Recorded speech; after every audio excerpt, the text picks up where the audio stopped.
រឿងកូនមន់ក្រហមកូនមន់ក្រហមក៏បានរិះរកគិតរកចំណីសម្រាប់ត្រៀមសម្រាប់ប្រដូវវស្សាថ្ងៃមួយកូនមន់ក្រហមក៏បានពិភាក្សាជាមួយនឹងសត្វទាំងអស់ដើម្បីរកចំណីរួមគ្នាដើម្បីទុកសម្រាប់ប្រដូវវស្សាឈានមកដល់ខាងមុខនេះកូនមន់ក្រហមក៏បានទៅបបួល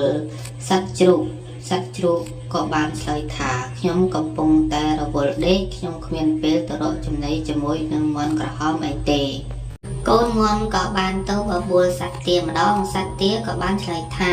ខ្ញុំមិនបានទៅរកចំណីជាមួយនឹងឯងទេខ្ញុំកំពុងតែរវល់ហែលទឹកត្រពាំងយ៉ាងស្រស់ថ្លា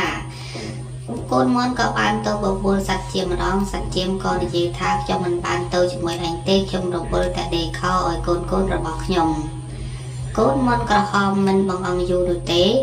គាត់ក៏បានដើរប្រមូលចំណីអាហារយកមកដាក់នៅក្នុងទីជម្រករបស់គាត់យ៉ាងច្រើនសម្បូរបែបទុកសម្រាប់រដូវវស្សាបានមកដល់ពេលរដូវវស្សាបានមកដល់កូនមន់ក្រហមមិនខ្វល់ខ្វាយពីអ្វីទាំងអស់ព្រោះមានចំណីគ្រប់គ្រាន់ហើយចំណែកសត្វជ្រូកវិញពេលរដូវវស្សាបានមកដល់ខ្លួនមិនអាចចេញរកចំណីអាហារបានទេក៏សម្រេចចិត្តមកសុំចំណីអាហារខ្លះពីកូនមន់ក្រហម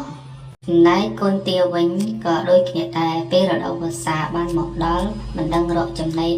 នៅឯណាទេក៏បានសម្រេចចិត្តទៅសុំចំណីខ្លះពីកូនមន់ក្រហមចំណែកសត្វជៀមក៏ដូចគ្នាដែរពេលរដូវវស្សាបានមកដល់មិនដឹងទៅរកចំណីអាហារនៅទីណាទេក៏សម្រេចចិត្តមកសុំចំណីខ្លះពីកូនមន់ក្រហមកូនមន់ក្រហមមិនខ្វាយខ្វល់នឹងការអង្វរក៏សុំរបស់សត្វទាំង3នោះទេព្រោះគាត់ចង់ផ្ដល់មេរៀនមួយចំនួនខ្លះទៅដល់សត្វទាំង3នោះឲ្យដឹងពីកំហុសរបស់ខ្លួនសត្វទាំង3នោះមិនអស់ចិត្តក៏បានប្រើកូនរបស់ខ្លួនឲ្យមកសុំម្ដងក្រែងលោកូនមន់ក្រហមមានចិត្តអាណិតអាសូរបានប្រគល់ចំណីខ្លះឲ្យមកកូនរបស់ខ្លួន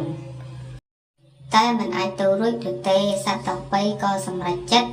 មកសុំទោសកូនមន់ក្រហមពីទង្វើដែលខ្លួនបានធ្វើខុសកូនមន់ក្រហមពេលដែលសត្វទាំង3ទទួលកំហុសហើយក៏ព្រមប្រគល់អាហារខ្លះឲ្យទៅកូនរបស់ពួកគេដើម្បីទទួលទានយ៉ាងឆ្ងាញ់ពិសាសត្វទាំងអស់ក៏ចាប់ផ្ដើមយកគំរូតាមកូនមន់ក្រហមក៏នាំគ្នារៀបចំផែនការជាថ្មីម្ដងទៀតដើម្បីត្រៀមសម្ភារៈនិងផែនការដើម្បីរកចំណីនៅឆ្នាំក្រោយសម្រាប់រដូវវស្សា